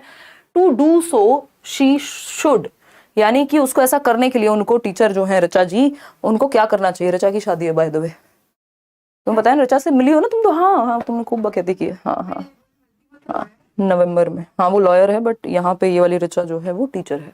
देखिएगा एक बार, फटाफट से बताइए। सारे दोस्त शादी कर रहे हैं यार, अब मुझे लग रहा है मैं ही पीछे रह गई हूँ। बहुत ही बढ़िया। देखिए माधव नाम ले लिया आपका, फटाफट से बताइए। तो अगर हम बात करते हैं ऋचा की, तो एक स्कूल टीचर है और वो चाहती है बच्चों में कॉन्सेप्ट्स क्लियर हो, उनकी कॉन्सेप्चुअल समझ बने। पहला ऑप्शन है ask students to solve questions in prescribed manner only, यानी जैसे बताया गया है स्टेप वाइज वैसे ही सॉल्व करें क्वेश्चन को, अपना दिमाग ना लगाएं। तो ये तो कोई अच्छा तरीका नहीं हुआ कॉन्सेप्ट्स को क्लियर करने का। Focus on procedural knowledge and metacognitive skills, यानी प्रक्रियात्मक ज्ञान और अधिसंज्ञानात्मक कौशलों पर ध्यान देना। May be C option check करते हैं। एम्फेसाइज ऑन रोट मेमोराइजेशन, रटने पे फोकस करना, रटंत विद्या चलंत नहीं। ठीक है जी, फिर आगे बढ़ते हैं। ऋचा मेरी मदर का नाम है, दीक्षा कह रही हैं। चलिए बहुत बढ़िया दीक्षा, नमस्ते कहिए आंटी को। Discourage students to establish connections between sub concepts, यानी अगर ये एनकरेज लिखा होता तो यही ऑप्शन बेस्ट हो जाता बाकी सब में। मतलब आपको प्रीवियस नॉलेज से लिंक करना होता है, एक कनेक्शन बनाना होता है जब आप कुछ नया सीख रहे हैं या कॉन्सेप्ट क्लियर करना है। लेकिन ये कह रहे हैं हतोत्साहित कर दो, तो सिर्फ बी ऑप्शन ही क्या बचा, पॉजिटिव बचा कि फोकस ऑन प्रोसीजरल नॉलेज, किसी कॉन्सेप्ट को समझने की जो प्रोसीजर है, जो स्टेप्स हैं, एक तो वो प्रोसीजर समझना, दूसरा मेटाकॉग्निटिव स्किल्स। मेटाकॉग्निटिव स्किल्स क्या है, गोइंग बियॉन्ड कॉग्निशन, यानी थिंकिंग अबाउट थिंकिंग, कि आप चीजें समझ रहे हैं, रिफ्लेक्ट कर रहे हैं, एनालाइज कर रहे हैं, फिर प्लान कर रहे हैं, उसको एग्जीक्यूट कर रहे हैं। ये सारा कुछ आपको करना पड़ेगा जब आप एक कॉन्सेप्ट को सीख रहे हैं, आपको हर जगह उसको अप्लाई भी करना है। तो B option is the right answer over here, बाकी सारे नेगेटिव ऑप्शंस हैं। क्वेश्चन नंबर 24 देखिएगा। क्वेश्चन नंबर 24 देखिए, which of the following characterises a socio constructivist classroom, यानी एक सामाजिक रचनावादी कक्षा की विशेषता आपको बतानी है। मिस्टर रस्तोगी जी, नाम ले लिया है आपका। स्वप्ना, मेहनत कीजिए मस्त, कोई दिक्कत नहीं है। शर्तों पे नाम लेंगे, तेरी शर्तों ही पे करना है अगर तुझको कबूल है। चलिए खैर, ये सब बातें नहीं करेंगे हम, ज्यादा दिल पे ले जाएंगे आप लोग फिर, है ना। देखिएगा, बताइए फटाफट से। बी ऑप्शन कह रहे हैं कि विच of the following characterises a socio constructivist classroom. Socio constructivist पता है आपको, वाइगॉस्की को याद कर लो, सामाजिक रचनावादी, जो ग्रुप में सीखने की बात करे, जो ग्रुप में नॉलेज के कंस्ट्रक्शन की बात करे। फटाफट से बताओ। ए ऑप्शन है टीचर इनकलकेटिंग कंपटीशन। देखिए जो रचनावादी है वो कंपटीशन को बढ़ावा नहीं देगा, वो रचना कहां करेगा, कंपटीशन में रचना नहीं होती, बस रैट रेस में भागते हैं लोग। ठीक। An environment conducive for discovery learning, ये वर्ड इतना प्यारा है कि आप इसको इंटरव्यू से लेके कहीं भी यूज कर सकते हैं। यानी ये कॉन्ड्यूसिव का मतलब है समृद्ध वातावरण, ऐसा वातावरण जो बेहतर है, आपको समृद्धि की तरफ लेकर के जाएगा, आपको बढ़ावा देगा कुछ सीखने में, कुछ करने में। ठीक है ना।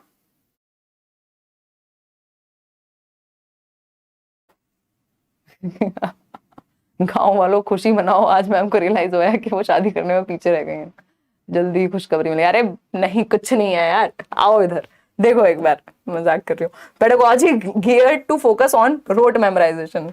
आपको लगता है मैं रेस में जीती होंगी जीवन। देखिए अगर हम बात करें ये समाज के परिप्रेक्ष्य मतलब पर्सपेक्टिव से मैंने कहा था, है ना, पर समाज के परिप्रेक्ष्य में कहा था। कंठस्थीकरण पर केंद्रित शिक्षण शास्त्रीय प्रविधियां, ऐसा नहीं है रट्टाफिकेशन पे नहीं। Curriculum which is standardised and does not consider cultural differences, तो ऐसा करिकुलम जो कल्चरल डिफरेंसेस को कंसिडर ही ना करे उसको सोशियो कंस्ट्रक्टिविस्ट नहीं कहते।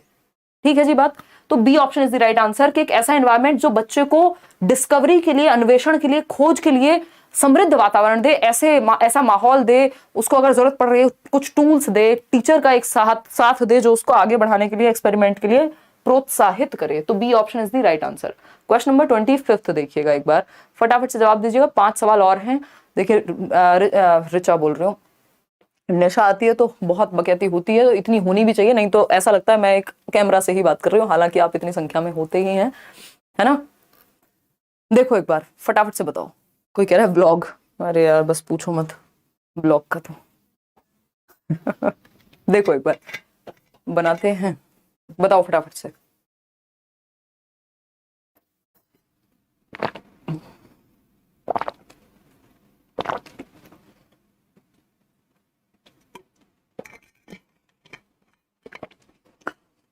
फटाफट से बताइए। हाफ आवर्स की क्लास, हाफ आवर्स की बकवास, ऐसी होती है हिमांशु की क्लास। वाह वाह वाह कोमल, खुद से पढ़ने बैठोगे ना ये 30 क्वेश्चन, 1 घंटा कम से कम लग जाएगा और पढ़ के आंसर मार्क करने में और आंसर चेक करने में। यहाँ आपको एक्सप्लेनेशन दी जाती है प्रॉपर 30 क्वेश्चन की 1 सवा घंटे में, जिसमें बातें भी मिल रही हैं आपको, एक्सप्लेनेशन भी मिल रहा है, पढ़ भी सामने वाला रहा है, पोल भी आप दे रहे हैं। तो ये गलत फहमी ना रखें, मेरी स्पीड तेज होती है, इतनी धीरे नहीं होती कि आपका समय व्यर्थ हो जाए।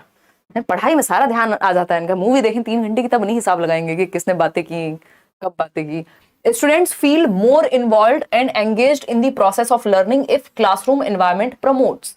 यानी कि क्या पूछा इन्होंने, विद्यार्थी कक्षा में अधिगम की प्रक्रिया में अधिक सक्रिय और सहभागी बना महसूस करते हैं यदि कक्षा का परिवेश कैसा हो, कंड्यूसिव हो, बेटर हो, कैसा हो, inquiry about the concept, inquiry वाला हो, रिफ्लेक्शन करते हो बच्चे, अपने थॉट पे प्रकाश डालते हो, पैसिव हो, बच्चों का पैसिव होना नेगेटिव है।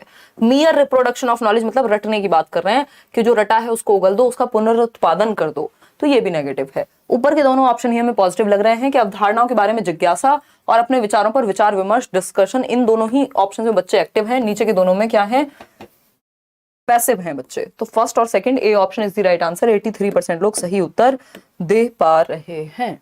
क्वेश्चन नंबर 26 देखिए। क्वेश्चन नंबर क्या देखिए, 26। हम खाना बनाने के साथ साथ आपका वीडियो देखती हूँ। आपका वॉइस बहुत अच्छा लगता है। अच्छा धन्यवाद साहिब, जो भी नाम था आपका, नाम निकल गया। चलो फटाफट से बताओ। इनको सारे हिसाब टीचर की क्लास में लगाने हैं, अपना समय खुद से व्यर्थ करें तब नहीं लगाने हैं। अंजू कुमारी गुप्ता नाम ले लिया। चलिए बताइए। तो 84% लोग कह रहे हैं कौन सा, ए ऑप्शन। चलो इस पे भी आएंगे। आप लोग कह रहे हैं कि ए ऑप्शन सही है। अभी हम क्या करेंगे, इसका एक तरह से एनालिसिस करेंगे, है ना। कई तो खतरनाक लोग हैं, पोस्टमार्टम करेंगे क्वेश्चन का, ये भी बोल सकते हैं कई टीचर्स, है ना। तो हम एनालिसिस करेंगे क्वेश्चन का, पोस्टमार्टम तो नहीं करेंगे, ठीक है ना। ठीक है सुरभि कुमारी, मान लिया आपकी बात। देखिए तो यहाँ पे बात हो रही है टू फैसिलिटेट स्टूडेंट्स लर्निंग, यानी लर्निंग को बेहतर करने के लिए टीचर को क्या करना चाहिए, कैसी एक्टिविटीज कंडक्ट करानी चाहिए। फर्स्ट ऑप्शन है relevant to their everyday life, यानी बच्चे के रियल लाइफ से, उसके वास्तविक जीवन से जुड़ी हुई एक्टिविटीज हमें करानी चाहिए, ठीक है। सेकेंड ऑप्शन है mechanical and require passive listening, जहां बच्चा पैसिव हो गया और मैकेनिकल में भी क्या है, रेपिटेटिव हो जाती हैं चीजें, तो कोई पॉइंट नहीं है। डी कॉन्टेक्चुअलाइज्ड, कॉन्टेक्चुअलाइज संदर्भ में, जीवन से जोड़ के, संदर्भ से अलग करके नहीं कि रटवा दो। Presented in progressive sequence from complex to simple, ये यहां तक सही था, लेकिन सिंपल टू कॉम्प्लेक्स लिखा होता तो यही उत्तर सही हो जाता। इसलिए पेडागोजी के चारों ऑप्शन पढ़ना सख्त जरूरी है, बहुत बेहद जरूरी है। टिश्यू पेपर दे देती हूँ, ठंड लग रही है तुम्हें, हे भगवान। देखो एक बार, इतनी बात क्लियर है। तो relevant to their everyday life, ऐसी प्रतिक्रियाएं या एक्टिविटीज, ऐसी क्रियाएं करानी चाहिए जो बच्चे के दैनिक जीवन से प्रासंगिक हो, उसकी रियल लाइफ के एग्जांपल्स वगैरह उसमें इन्वॉल्व होने चाहिए, जैसे हम लोग करते हैं। क्वेश्चन नंबर 27 देखिए, development of critical thinking. Critical thinking 21st century skills में आती है। आपका नेशनल एजुकेशन पॉलिसी भी कहता है कि बच्चे में क्रिटिकल थिंकिंग को डेवलप कराइए, ताकि वो हर एक चीज को एनालाइज कर सके, रिफ्लेक्ट कर सके, चीजों को कनेक्ट कर सके, एक कंक्लूजन पे आ सके। इन students can be facilitated by emphasising on dash application of learning in varied context, यानी विविध संदर्भों में जो अधिगम हुआ है उसके प्रयोग को, उसको अप्लाई करके देखें, तब आएगी critical thinking. Competition to finish the task, बस सबसे पहले काम खत्म करो, competition negative word. Mere summarisation of notes given by the teacher, बस समराइज कर दो, व्याख्यान कर दो जो टीचर ने नोट्स दिए, तो इससे आप कुछ याद तो कर पाओगे, लेकिन इससे क्रिटिकल थिंकिंग कहां से आएगी। वो तो इन्फॉर्मेशन आपने अपने अंदर भरी या समझ ली हद से हद। क्रिटिकल थिंकिंग है जब आप अपने आप उसके 36 एस्पेक्ट्स के बारे में सोच पाओ। रोट मेमोराइजेशन तो होता ही नेगेटिव है। तो एकमात्र सही जो ऑप्शन है वो ए ही बचता है। तीनों ही नेगेटिव हैं, तीनों ही बच्चे के पक्ष में नहीं है, तीनों में बच्चा एक्टिव नहीं है प्रॉपर तरीके से, जैसे हम चाहते हैं चाइल्ड सेंटर्ड वे में। तो विविध संदर्भों में अधिगम के अनुप्रयोग, यानी अलग अलग संदर्भ में, अलग अलग कॉन्टेक्स्ट में, कि ये अगर हम बच्चे को यहां भेजते हैं तो क्या होगा, इसके बारे में सोचेंगे, दुनिया भर की बातें। ठीक है, चलवा देंगे Shruti Bhandara. A option is the right answer over here. क्या तुमने पढ़ लिया था? नहीं, श्रुति कह रही है अपनी शादी को भंडारा चलवा देना, मैं कह रही हूँ हाँ ठीक है। Question number 28, pace of learning is, यानी कि अधिगम की गति। बताइए, पेस ऑफ लर्निंग यानी रेट ऑफ लर्निंग भी इसको कहा जा सकता था। पहला ऑप्शन है dependent solely on personal factors. Personal, देखिए दो प्रकार के फैक्टर्स होते हैं लर्निंग में, एक होते हैं एनवायरमेंटल फैक्टर्स, दूसरे होते हैं factors affecting learning.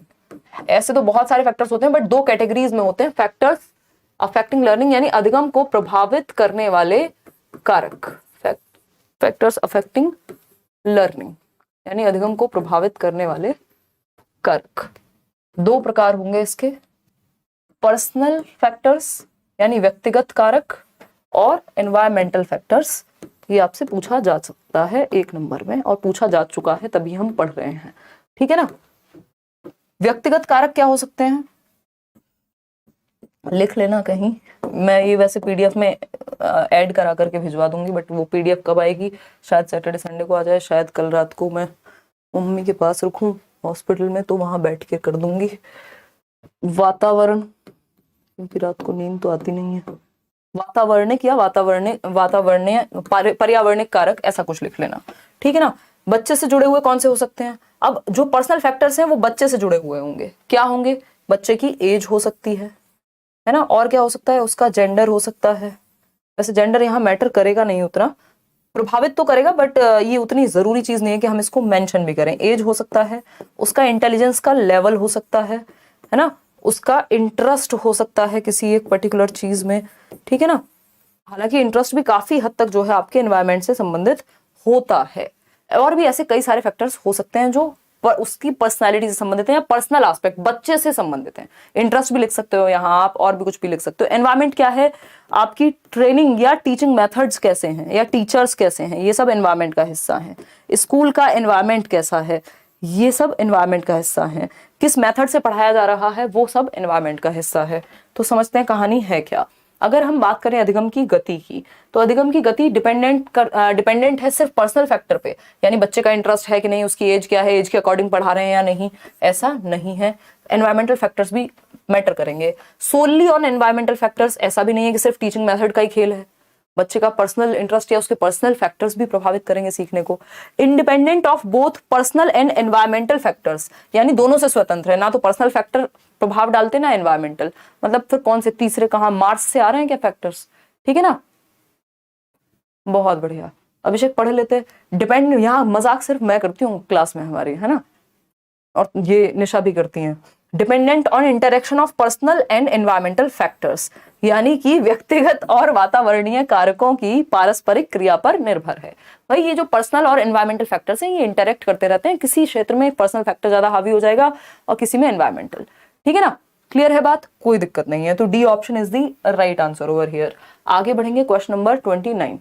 Question number 29 क्या है, alternative conception of students, alternative conceptions of students dash, क्या है भाई ये, should be discouraged by ignoring them, यानी बच्चों को अनदेखा कर दो तो ऑल्टरनेटिव कॉन्सेप्शंस जो है वो बन जाएंगे, या फिर not related to their experience, are always extremely erroneous and represents irrational thinking, illustrates their naive theories constructed in the process of meaning making। ये सेकंड लास्ट क्वेश्चन है, इसके बाद छुट्टी है आपकी, आप अपने घर जा सकते हैं। कई लोग अपने घर ही होंगे और लाइक शेयर करके जाएंगे, ऐसे नहीं जाएंगे, यहाँ पे ऐसे जाने पे कृपा रुक जाती है। देखिए एक बार फटाफट से बताइए, जवाब दीजिए। अच्छा, धन्यवाद सुरभि कुमारी। 30 क्वेश्चंस प्रैक्टिस में के टाइम, यार इतनी थकान हो रही है ना, आज तो नींद आई जा रही है ऐसा लग रहा है। देखिएगा, आज मैं जल्दी भी उठ गई थी, 2:30 बजे उठ गई थी, 9 बजे तो सोई थी। देखिए फटाफट बताइए, और तब से इतना सारा काम था। देखिए एक बार फटाफट से बताइए। डी ऑप्शन, ये जो शादी पे ज्ञान दे रहे हैं लोग, ये उत्तर सही नहीं दे पा रहे हैं, देख रहे हैं, डी ऑप्शन कह रहे हैं कई लोग। चलिए मान लिया 90% लोग कह रहे हैं। अब ये जो ऑल्टरनेटिव कॉन्सेप्शन है, इस पे 1 नंबर का ही क्वेश्चन आता है हमेशा, और आसान क्वेश्चन आता है, बस इसका नाम बदलते रहते हैं, ये हर बार आता है, आपका सिलेबस में है। ऑल्टरनेटिव कॉन्सेप्शंस, ऑल्टरनेटिव समझते हो ना, कि भाई कौन से, जैसे मान लो बुखार हुआ है किसी को और क्रोसिन नहीं है, क्रोसिन समझते हो वो टैबलेट, तो हम क्या कहते हैं, इसका ऑल्टरनेटिव ढूंढ लो यार, कुछ पैरासीटामॉल ले लो, या फिर डोलो ले लो, या फिर कुछ और ले लो, मतलब विकल्प क्या है ना। तो वैकल्पिक, विकल्प ढूंढना ऑल्टरनेटिव, और कॉन्सेप्शन का मतलब है कि वैकल्पिक अवधारणाएं बना लिए, कॉन्सेप्ट्स वैकल्पिक बना लिए, जिस चीज को एक तरीके से समझना था उसको दूसरा कोई ऑल्टरनेटिव समझ लिया है उसका, है ना, ऐसा हो सकता है। तो ये यहां से निकला है अगर आप ऑल्टरनेटिव को समझें तो ऑल्टरनेटिव कॉन्सेप्शंस का मतलब है वैकल्पिक अवधारणाएं। क्या है ये? वैकल्पिक अवधारणाएं, अवधारणाएं। ए लगाना हो, ये लगाना हो, जो मन करे लगा लो, ठीक। तो अब ये वैकल्पिक अवधारणाओं के कई सारे नाम हैं, वो हमें याद रखने हैं। इन्हीं को हम नाइव कॉन्सेप्शंस कह देते हैं या नाइव कॉन्सेप्ट्स कह देते हैं। नाइव का मतलब होता है जिनमें अनुभव की कमी हो, है ना। और क्या कहते हैं इनको भाई, फटाफट से बताओ। ऑल्टरनेटिव कॉन्सेप्शंस, नाइव कॉन्सेप्शंस, और एक और भी कुछ कहते हैं। अभी मेरा ब्रेन बहुत ज्यादा टायर्ड है तो मैं रिकॉल नहीं कर पा रही हूँ। इसका ही एक और नाम भी कुछ है, जो बताएगा उसको 2 रुपए का इनाम होगा, और जो हम देते नहीं है, बस कहते ही हैं। बताइए एक बार, ऑल्टरनेटिव कॉन्सेप्शंस, नाइव कॉन्सेप्शंस, और बताना चाहेगा कोई? किसी का मन कर रहा है बताने का? इनको रॉन्ग कॉन्सेप्शंस नहीं कहते, ये भी लिख लेना साथ में। रॉन्ग कॉन्सेप्शन नहीं कहते, पहले रॉन्ग कहते थे, आज के समय पे नाम बदल दिया गया है। रॉन्ग कॉन्सेप्शंस नहीं, ये गलत होते हैं बच्चे के ज्यादातर कॉन्सेप्ट जो ऐसे होते हैं जो उसने ऑल्टरनेटिवली बना लिए हैं, बट हम इनको रॉन्ग ना कह करके क्या कहते हैं? ऑल्टरनेटिव कहते हैं, या फिर नाइव कहते हैं, या एक और नाम है जो आप और मैं अभी ढूंढ नहीं पा रहे हैं। किसी मिसकॉन्सेप्शन भी नहीं कहते हैं, मिसकॉन्सेप्शन भी बहुत ही पॉजिटिव नाम नहीं है, बट फिर भी एक हद तक रॉन्ग की जगह मिसकॉन्सेप्शन यूज कर सकते हो। और भी एक और भी वर्ड है जो याद नहीं आ रहा है यार, उनका नी ट्रांसप्लांट हुआ है, जूही 1 साल से चल रहा है ये प्रोसेस, बहुत ही। 3 रुपए दीजिए मैम। मिसकॉन्सेप्शन नहीं, नहीं वो नहीं आप आंसर कर पा रहे हो जो मेरा ब्रेन में है। पैसिव, नैरो, नहीं नहीं नहीं नहीं नहीं, नाम ना ना ऐसे नहीं होता। डाइवर्स तो बिल्कुल नहीं कहेंगे, है ना, डाइवर्स नहीं कहेंगे। गवर्नमेंट एडेड में वैकेंसी निकलती है यार, 1000 बच्चों के लिए 1 कप चाय भेज दी किसी ने, बहुत बढ़िया। सब्स्टिट्यूट भी नहीं कहेंगे क्योंकि ये सब्स्टिट्यूट नहीं है। इंट्यूटिव भी कह सकते हो कुछ हद तक, सब्स्टिट्यूट नहीं कहोगे क्योंकि ये सही कॉन्सेप्ट्स नहीं होते बच्चे की गलती होती है इसमें कहीं ना कहीं, ये साइंटिफिकली सही नहीं होते, बट इनको रॉन्ग ना कह के ऑल्टरनेटिव कह देते हैं हम। हद से हद मिसकॉन्सेप्शन कह सकते हैं, है ना। अदरवाइज चलो मैं नेक्स्ट क्लास में बताऊंगी, मुझे याद आ जाएगा जब। मिसकॉन्सेप्शन, क्योंकि ये नाम बदल के हर बार पूछ लेता है, नहीं तो ऑल्टरनेटिव से पूछेगा, अगर आपसे ज्यादा पंगे लेने हुए तो नाम कोई और भी दे सकता है। तो आप समझ जाना कि कौन से कॉन्सेप्ट्स की बात हो रही है। बेसिकली बच्चे को कुछ मिसकॉन्सेप्शन हो जाते हैं, नाइव कॉन्सेप्ट्स, वो अपनी दुनिया अपने अनुभव के आधार पे इंट्यूटिवली बना लेते हैं, उसको हम ये कहते हैं ये ऑल्टरनेटिव कॉन्सेप्शन है। इसको रॉन्ग ना कह के कि दूसरा तरीका है सोचने का इस चीज के बारे में। जैसे जब उसको लग रहा है कि जब ट्रेन चलती है तो पेड़ भी साथ साथ चलते हैं, ये उसका ऑल्टरनेटिव कॉन्सेप्शन है जो उसने बनाया है। ये है गलत, लेकिन ये चर्चा करके आपको क्लास में चैलेंज करके डिस्कशन करके ठीक कराना होगा, ठीक है ना। तो हम इस बात पे उसको खुश रखते हैं, या हम इस बात पे खुश होते हैं कि बच्चे ने एटलीस्ट दूसरे पर्सपेक्टिव में सोचा तो सही, है ना, एटलीस्ट वो सोच तो रहा है, वो उसकी अपनी वैकल्पिक, उसने अपने अनुभव के आधार पे सोचा, चाहे गलत ही सोचा हो, बट सोचा तो है।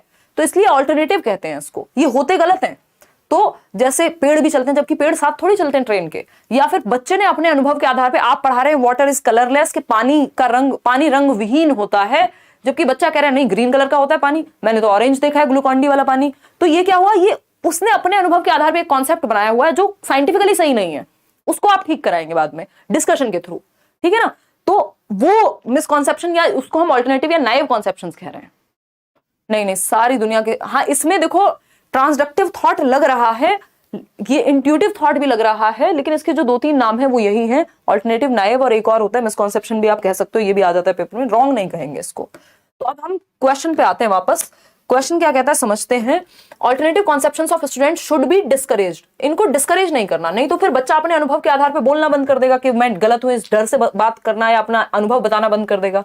रिलेटेड नहीं होते उनके अनुभव से, भाई अनुभव से ही तो आए। बच्चे ने कहा पानी तो हरे रंग का भी होता है, मैंने तो ऑरेंज भी देखा है, इसका मतलब उसने अपने अनुभव के आधार पर बताया, सही हो या गलत हो। आर ऑलवेज एक्सट्रीमली इरोनस, मतलब हमेशा अत्यंत गलत होते हैं, अत्यंत नहीं थोड़ा सा डिफरेंट भी हो सकते हैं, हमेशा अत्यंत गलत होते हैं और वो कितने इरेशनल हैं ये बता रहे हैं, नहीं। इलस्ट्रेट, ये प्री ऑपरेशनल की ही विशेषता ज्यादा है। अगर हम बात करें, बात तक भी चल सकती है ये चीज, illustrates their naive theories constructed in the process of meaning making, जब वो दुनिया का अर्थ निर्माण या अपने दिमाग का इस्तेमाल कर रहे होते हैं अपनी दुनिया को समझने में, तो अर्थ निर्माण की प्रक्रिया में ऐसी सहज संरचनाओं को दर्शाता है कि नाइव सहज रूप से यानी इंट्यूटिवली उन्होंने अपने अनुभव के आधार पर कुछ विकसित कर लिया है जो चर्चा करके ठीक हो जाएगा। तो D option is the right answer, इसको सही माना जाता है। आगे बढ़ेंगे, क्वेश्चन नंबर 30, आखिरी सवाल है आज के लिए। मिसकॉन्सेप्शन जिसने बताया उसको 2 रुपए तो नहीं, हम 1 रुपया देंगे क्योंकि वो काफी हद तक सही बता पाए। While teaching a concept, it is important to avoid, यानी कि जब आप एक कॉन्सेप्ट पढ़ा रहे हैं तो क्या अवॉइड करना चाहिए। पहला ऑप्शन है making connections among different aspects of the concept. भाई बिल्कुल कनेक्शन तो कनेक्ट करके पढ़ाना चाहिए। जैसे हम प्याजे डिस्कस करते हैं तो 4 फैक्टर्स बताएंगे, उन 4 फैक्टर्स को फिर मैं जोड़ती हूँ 4 स्टेजेस से, उन स्टेजेस में भी चीजें होती हैं जो जुड़ी हुई होती हैं, तो ऐसे तो पढ़ाते हैं कॉन्सेप्ट कनेक्ट करके। बात तो सही है, तो ये तो गलत हो गया, हमें तो गलत पूछा है। Highlighting cause and effect relationship, ये भी सही है कि इस चीज का भाई धूप पड़ती है तो कपड़े जल्दी सूखते हैं, ये कॉज एंड इफेक्ट रिलेशनशिप है। Giving non exemplars related to concept, non exemplars भी अच्छी बात होती है कि इनडायरेक्ट, जो डायरेक्ट नहीं है उसके बारे में इनडायरेक्ट इंफॉर्मेशन दे रहे हैं, तो ये भी सही है, हिंट के रूप में काम करेंगे। Presenting the content of concept disconnected chunks of information, ये सबसे गलत तरीका है कि आप कॉन्सेप्ट को तोड़ के पढ़ा दें। एक कॉन्सेप्ट से दूसरा कॉन्सेप्ट जुड़ ही नहीं पा रहा, कनेक्ट ही नहीं कर पा रहा टीचर, तो समझ में कहां से आएगा, रट्टा लगाना पड़ेगा। तो ये सबसे खराब तरीका है, ये गलत है, इसीलिए सही है क्योंकि ये गलत है, क्योंकि हमसे पूछा ही गलत था। तो D option is the right answer यहाँ पे, कि ये कोई तरीका नहीं है कि आप डिस्कनेक्ट करके टुकड़ों में तोड़ के प्याजे के बारे में एक चीज बताई आज, दूसरी चीज बताई पेपर के बाद, तो कनेक्ट तो हो नहीं पाई दोनों चीजें। भाई स्टेज पढ़ाने से पहले 4 फैक्टर पढ़ाने थे, उन 4 फैक्टर से कनेक्ट करना था, लेकिन ज्यादातर लोग स्टेजेस से शुरू करते हैं, तो ये क्या हुआ, वो डिस्कनेक्टेड तरीका हो गया। ठीक, आउट ऑफ 30 कितने ठीक हुए वो आप कमेंट करके बताएंगे। लाइक शेयर ना किया हो तो वो भी कर दीजिएगा। इसके अलावा करियर विल ऐप डाउनलोड करके आप सीटेट, DEET+B और बाकी बिहार 7th फेज के बैच में एनरोल कर सकते हैं खुद को। टेलीग्राम चैनल पे PDF मिलेगी, एक साथ मिलेगी, 1-2 दिन और रुक जाओ। आउट ऑफ 30 क्वेश्चंस कितने ठीक हुए हैं वो बताएंगे, कमेंट करके बताएंगे कि कितने ठीक हुए हैं आउट ऑफ 30। कल हम कोहलबर्ग के क्वेश्चंस करेंगे होपफुली, है ना। 28, 26, 27 आंटी जी अभी ठीक नहीं हुए हैं क्या? हाँ, रूपा अभी लेफ्ट, उनका जो नी है उसका हुई थी सर्जरी, अभी राइट की हो रही है इस बार, तो अभी ठीक हो जाएंगी होपफुली। ये लास्ट सर्जरी हो, पिछले 1 साल में 3 सर्जरी हो चुकी हैं। चलिए खैर, 24 out of 30, 27 out of 30, 30 out of 30, 27 out of 30। मेरा आज बहुत गलत हुआ है, मूड ऑफ है आज, कोई बात नहीं ज्योति, एक बार इन सारे क्वेश्चंस को पढ़ना, मैं PDF भी शेयर कर दूंगी, डोंट वरी, है ना। निशा मैम के दर्शन हो जाते तो धन्य हो जाते। अच्छा जी, ज्यादा पढ़ाई होती है, आ जाओ निशा, आ जाओ आ जाओ, जितनी तुम सज के आई हो, आ जाओ आ जाओ आ जाओ फटाफट। लाओ लैपटॉप भी दे दो हमें, हमारे लैपटॉप की कोई इज्जत नहीं, तुम्हें बुला लिया तो है, वैसे भी ये राहुल को गिफ्ट कर देंगे हम, निशा मैम के दर्शन करा देंगे। खैर, और ऐसे पढ़ते रहेंगे, थोड़ा हंसी मजाक होता रहना चाहिए, लाइट माहौल। आ जाओ, है क्या बोल नहीं सकती तुम, हंसी आ रही तो हंस लो, यहाँ आके हंस लो, है मजे करते रहते हैं हम लोग। ठीक है, ऐसे ही हंसी मजाक में पढ़ाई होती रहनी चाहिए, ऐसा नहीं लगना चाहिए सिर्फ कैमरा से मैं बात कर रही हूँ। हाँ हाँ, आ जाओ आ जाओ आ जाओ आ जाओ, कोई बात नहीं। चलो बस निशा को ऐसे दिखाएंगे। निशा मिल चुके हो यार आप, कितना व्लॉग्स में मिल चुके हो, कितना उसमें मिल चुके हो, क्या शॉर्ट्स वॉर्ट्स में किसी ने डाला हुआ था शायद, मैं देख रही थी, किसी और सेशन में भी मिल चुके हो, है ना। तुम्हें भी पिन कर दूं, कुछ नहीं समझ पा रही हूँ। हाँ चलो ठीक है, okay, bye bye, tata bye bye, tata नहीं, बाय बाय, मैं थकी हुई हूँ अभी, टेक केयर, गुड नाइट, कल मिलते हैं।